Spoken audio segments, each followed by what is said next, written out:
All right, so in the spirit of opportunities, let's throw some jump ball questions out now. Clear on the cable side, the 2 minutes an hour thing has been the playground for most of this addressable and targeted and programmatic type stuff. How much more to go is there in just that 2 minute kind of window on the local operator side?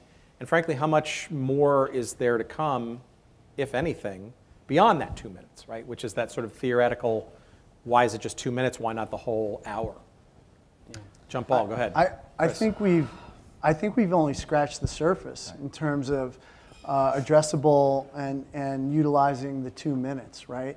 I think addressable has been around for several years now, and over the last 2 years, it's really started to get traction. I think next year you'll probably see a 3x or 4x jump in terms of the number of advertisers coming on board and the dollar commitments that you're going to see them spend.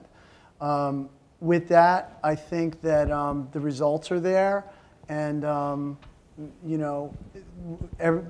moving toward all phases of the sales funnel, and we're starting with the purchase end of the funnel, and I think that is really kind of propelling what addressable is right now. But you're going to see big growth in that area. I'd also add that within those 2 minutes, addressable is still growing, right? Is what he said. But I call it the classic addressable, right? 2 years ago it was classic. The conversation was, I need moms with kids, and we would find them and we would target them. But we now, working with Tracy and Steve, or with Mike and Jamie at Modi, or any other advertisers that we work with, we're being a lot more customized in how we find the advertisers, and then using the data on the back end to really complete that cycle. And so the 2 minutes right now, we're not running out of inventory to go addressable, because the 2 minutes becomes a lot more when you start to slice and dice the spot to be able to reach that right audience. Mm-hmm. So there's a lot more to do in those 2 minutes before we do anything else. I just want to make a comment related to the ecosystem. We want networks to be really healthy, okay? 2 minutes an hour. I don't know who invented the 2 minutes. It might have been Moses, as far as I know. If anyone knows, let me know, because I'm trying to figure it out. And perhaps... So you've actually questioned why this even is the case. Well, I don't know if it's the right amount, and perhaps it should be revisited. So let's leave that over here. Right? Okay. However, it's part of an economic relationship with our network. And I mentioned this as far as the network is concerned.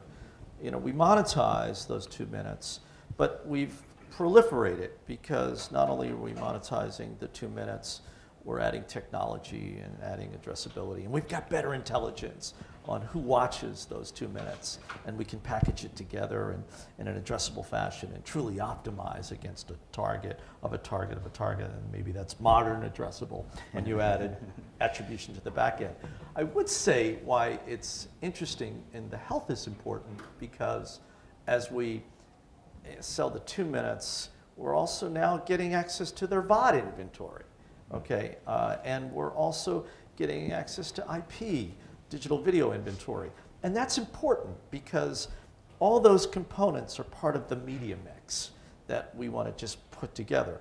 And I would say a step further, because of our relationship with NBC, we have an initiative called NBCU Plus, where our team works with their national team.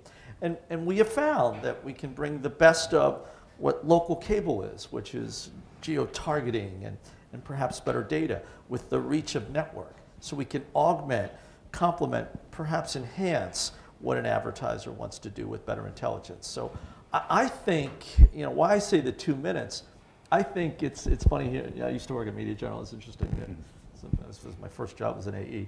But it's interesting, because in the relationship with the cable operator and in these retrans discussions, the same thing exists in networks. And we're evolving these discussions so that maybe there are new ways we can work with them to drive the pie, to drive the ad pie, to stop the migration of digital video, to other providers. So I think this is a really good time to look at ways to grow the business Right. with them as our partners, Right. is my point. Well, I hinted at it yesterday. I mean, the 2 minutes an hour idea, right, doesn't seem to naturally jump into, say, the Watch ESPN app, right? I know, what is the 2 minutes in that environment, whether it's live or not live? I mean, do we ever see an environment, or do we ever envision a scenario where maybe a carriage agreement or two down the road, the advertising conversation may actually be on the table to talk about maybe rethinking an avail split versus, say, a revenue share where each is contributing value, right? The programmer is contributing content, and the operator is contributing the customer and the data and all that kind of stuff, and all this. I think pipes. economics are going to probably determine that, right?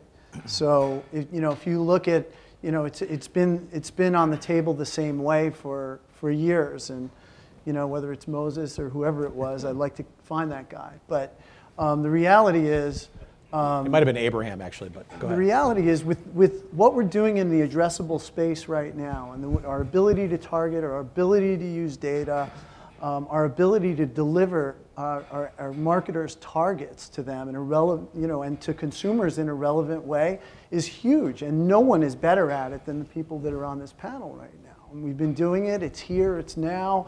Hundreds of clients are participating. Hundreds are not participating. And that's why, as we see continued growth, I think we're going to have to rethink the model in the economics and say, how are marketers benefiting from this? They want more, and maybe that's what opens up the conversation. Jamie, do you ever, I'll get to you in a second, but do you ever envision possibly, or do you ever fantasize maybe about taking one or more of the local ads on your TV stations and be able to parse them through the pipes of one or more of your network operators? Completely. It's something that we're getting asked a lot about from some of our larger clients.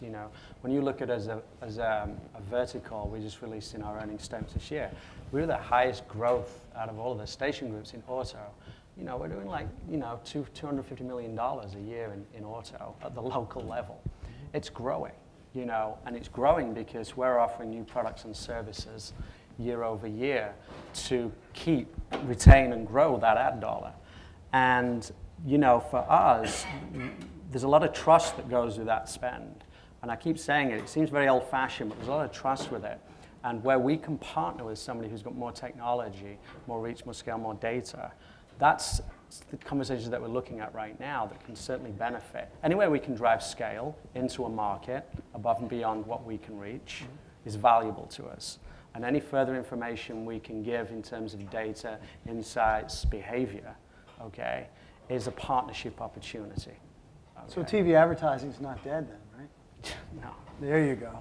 Go ahead, Ben. No, I would just Tell us why it is, really, baby. No, go ahead. I just think the logical place to start is getting census level measurement, and I think the insights and analytics that we can derive out of that provide a tremendous amount of value, and then you layer in addressability on top of that.